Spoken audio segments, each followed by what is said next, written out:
ce temps-là, Jésus ressuscité, apparaissant à ses disciples, leur dit: il est écrit que le Christ souffrirait et qu'il ressusciterait d'entre les morts le troisième jour, et que la conversion serait proclamée pour la rémission des péchés à toutes les nations, en commençant par Jérusalem. À vous d'en être les témoins. Et moi, je vais envoyer sur vous ce que le Père a promis. Quant à vous, demeurez dans la ville, jusqu'à ce que vous soyez revêtus de la puissance d'en haut. Et Jésus les amena au dehors vers Béthanie, et levant les mains, il les bénit. Et tandis qu'il les bénissait, il se sépara d'eux, et il était emporté au ciel.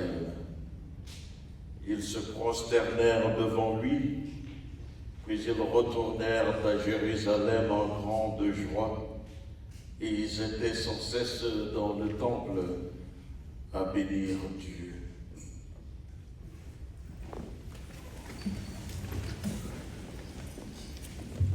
Acclamons la parole de Dieu. Louange à toi, Seigneur Jésus.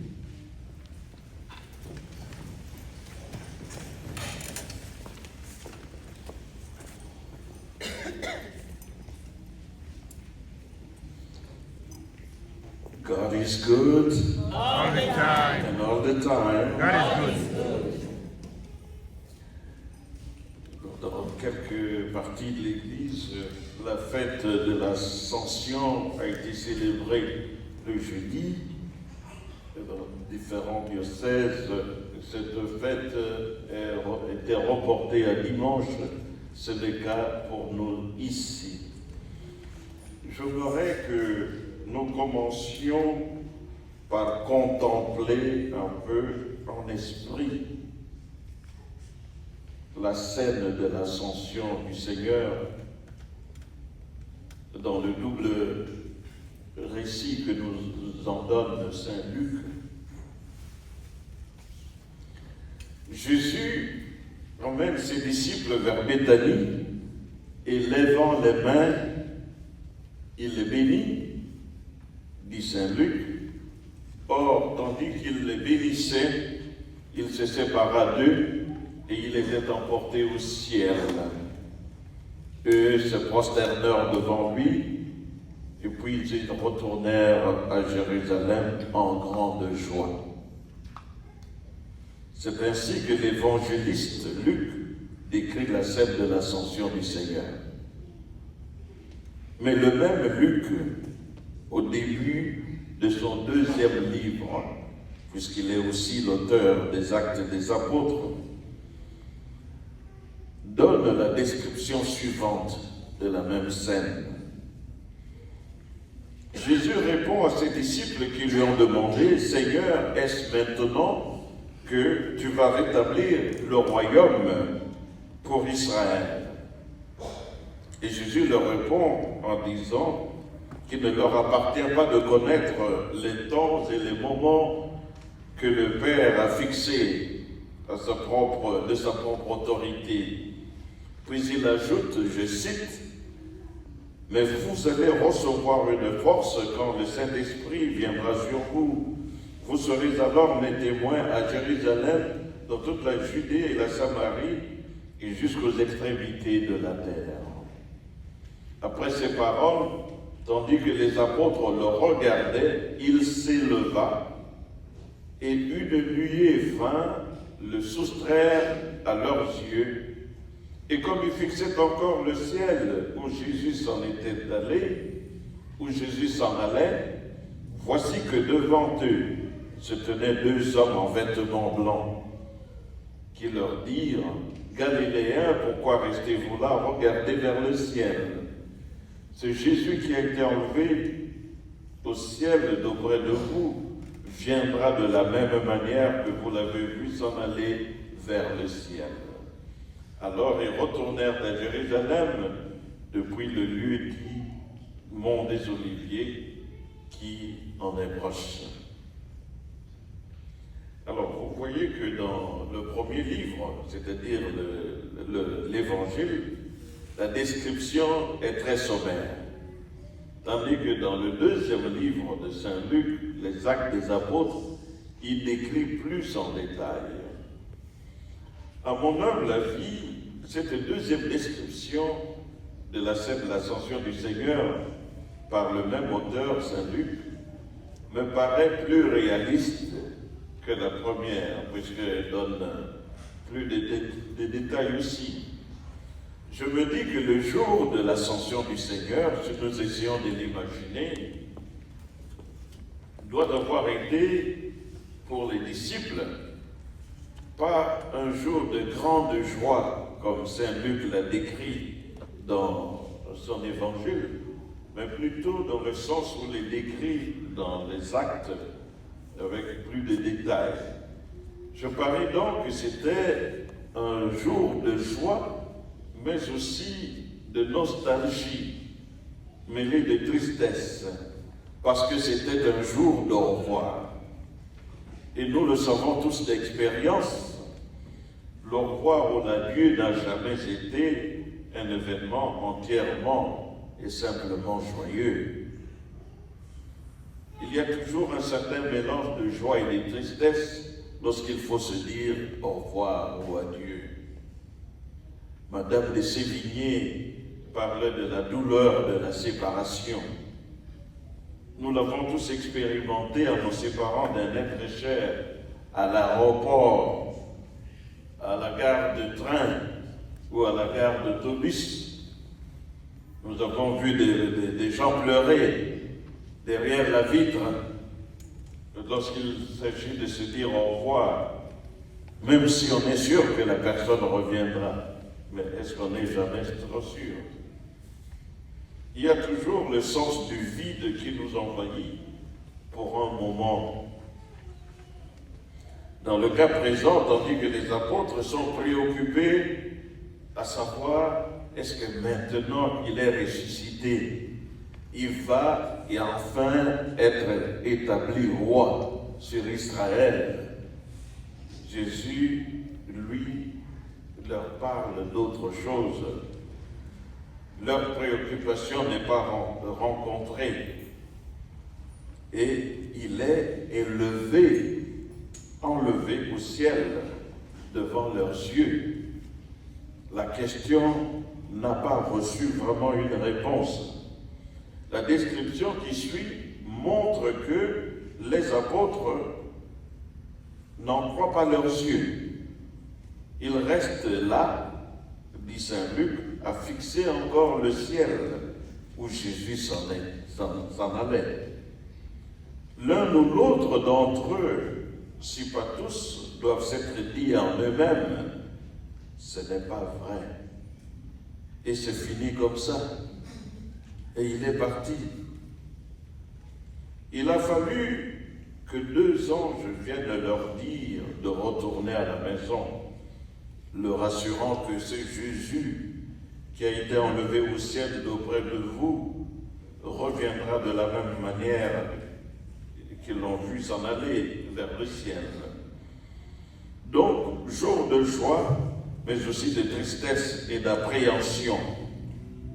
Sur le chemin de retour à Jérusalem et tous les jours qui ont suivi, je me dis qu'ils ont dû se demander, et maintenant, qu'allons-nous faire?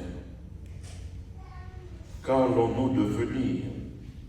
Toute cette grande affaire repose à présent entre nos mains. Les gars, c'est du sérieux. Ce n'est plus une mince affaire. Maintenant qu'il est parti, c'est à nous qu'incombe la tâche. Le sens de responsabilité a dû les envahir. Frères et sœurs, shalom. Shalom. Le Christ vient d'accomplir sa mission et il est retourné au Père.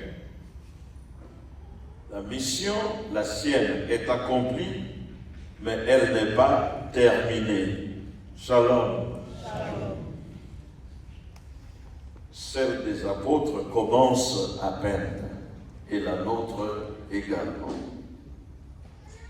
Essayons de contempler ensuite le retour lui-même auprès du Père, le homecoming, pour ainsi dire.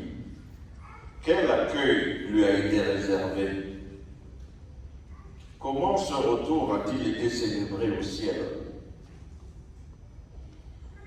Vous avez tous dû voir à la télévision des épisodes de soldats américains retournant dans leur famille après avoir été sur le champ de combat en Irak, Afghanistan ou ailleurs, ou comment parfois ils organisent des surprises à leurs bien-aimés et comment c'est célébré. Alors, vous avez aussi vu le retour triomphal des héros. On m'a dit que hier, le Paris Saint-Germain a triomphé sur l'Inter de Milan. Yes. Moi, j'étais un fanatique pour les circonstances de l'Inter de Milan. Non. Bon, j'encaisse. Alors, je n'ai pas regardé le match, mais je m'imagine l'accueil triomphal que les Paris Saint-Germain ont dû récolter à leur retour à la maison. Ça aujourd'hui. Alors, nous essayons d'imaginer ici quel a été l'accueil que le Christ a reçu après sa mission terrestre, maintenant qu'il rentre auprès de son Père. Il a certainement eu droit à la liturgie céleste. Est-ce que vous pouvez vous imaginer comment ça a été célébré par les anges et tous les saints autour du Père? Le psalmiste, dans le psaume 46, 47 que nous avons récité, nous en donne une idée. Il a dit, tous les peuples battez des mains, acclamez Dieu par vos cris de joie. Dieu s'élève parmi les ovations, le Seigneur aux éclats du corps. Sonnez pour notre Dieu, sonnez, sonnez pour notre roi, sonnez. Dieu est assis sur son trône sacré. Dans la maison de mon Père, et je crois qu'en la circonstance, il y a eu beaucoup de joie dans la maison du Père aussi. L'ascension du Christ signifie aussi l'accomplissement de la vision du prophète Daniel. Je vous la rappelle, Daniel, au chapitre 7, versets 13 à 14, dit ceci. Je regardais au cours des visions de la nuit, et je voyais venir avec les nuées du ciel comme un fils d'homme. Il parvint jusqu'au vieillard, et on le fit avancer devant lui. Et il lui fit donner domination, gloire et royauté, tous les peuples, toutes les nations, et les gens de toutes langues le servirent. Sa domination est une domination éternelle qui ne passera pas, et sa royauté est une royauté qui ne sera pas détruite. Moi, Daniel, j'avais l'esprit angoissé, car les visions que j'avais me bouleversaient.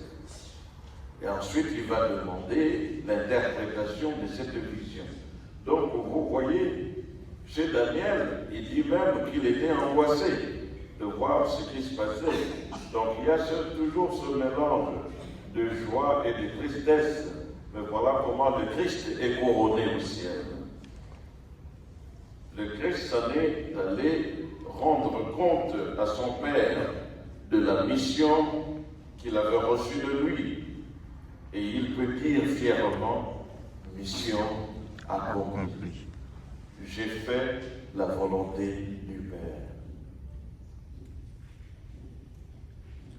sera l'occasion aussi pour nous de nous poser la question, après notre court passage sur la terre des hommes, est-ce que nous pourrons aller vers le Père et dire fièrement, j'ai accompli ma mission telle que tu me l'avais demandé.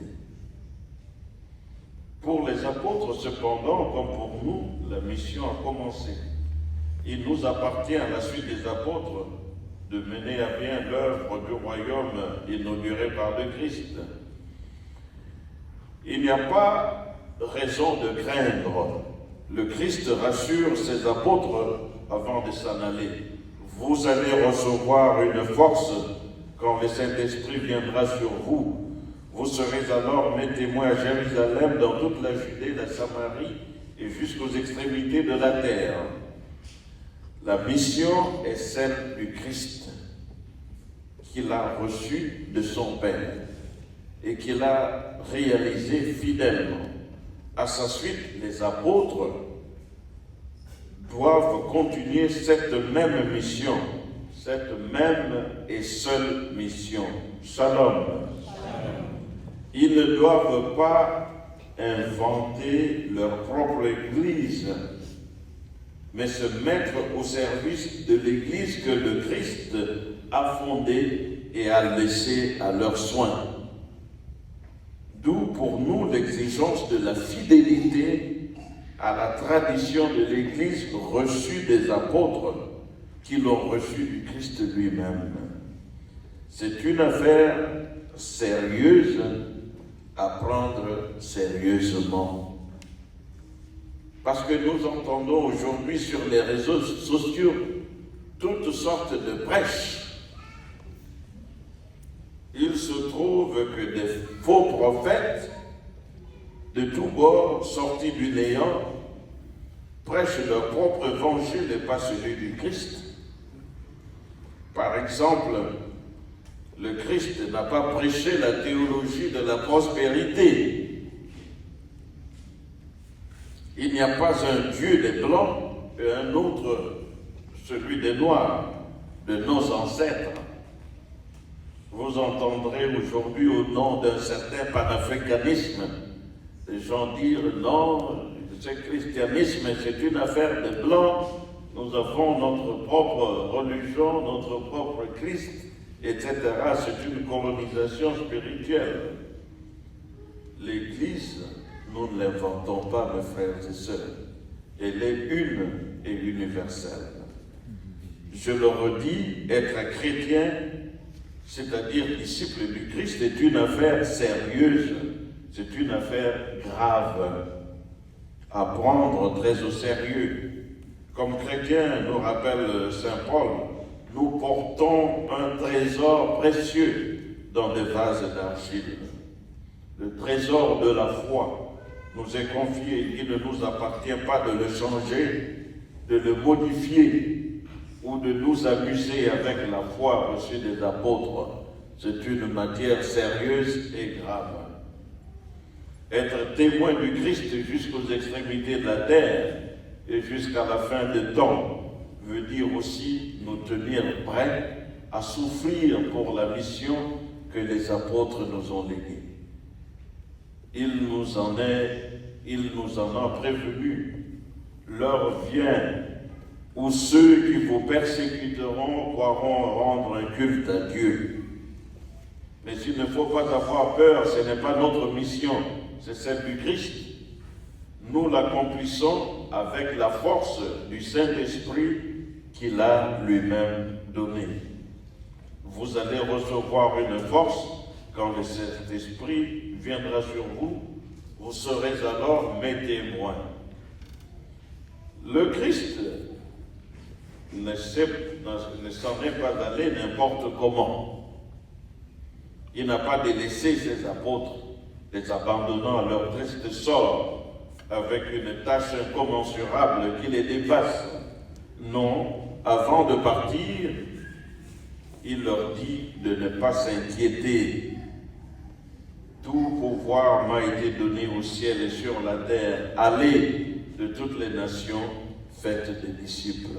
Shalom. Jésus ne quitte donc pas ses disciples n'importe comment. Son dernier geste avant de partir est de bénir les siens. C'est fort de sa bénédiction qu'ils peuvent retourner à Jérusalem dans la joie et avec courage.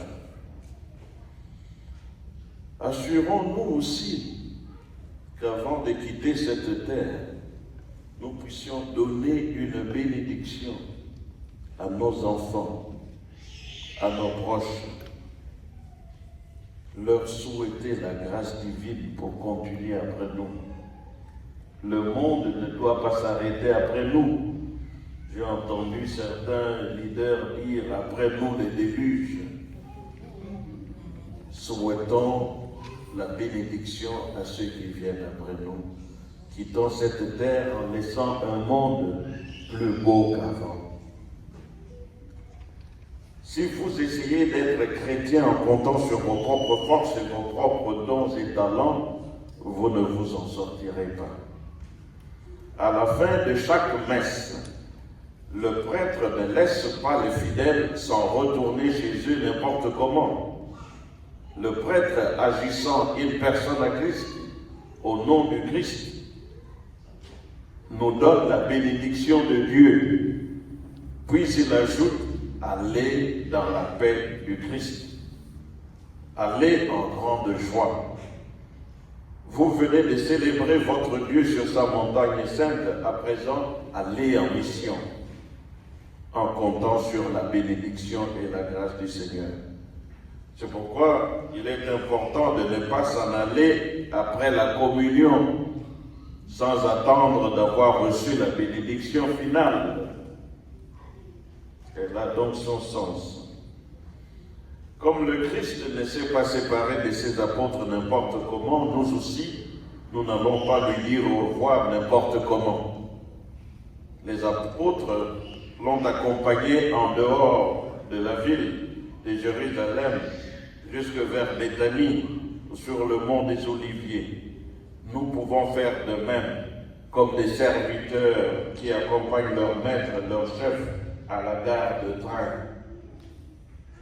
Disons-lui, Seigneur, puis-je vous aider à porter votre sac de voyage? Le Christ s'en retourne auprès du Père. On ne se sépare pas d'avec un voyageur sans envoyer des salutations à ceux auprès de qui il s'en va. De même, je suggère que chacun envoie un message ici et maintenant.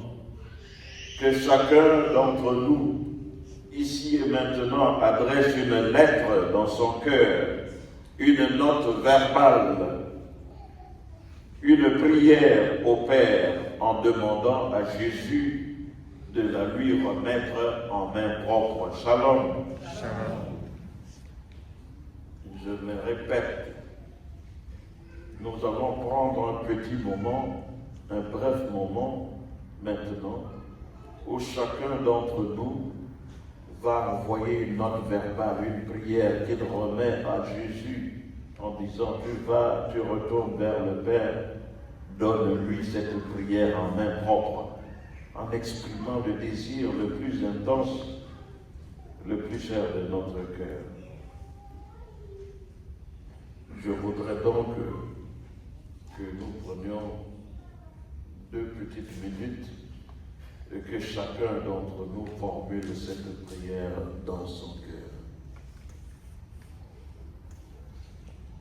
Amen.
bona pace, et legie flamine,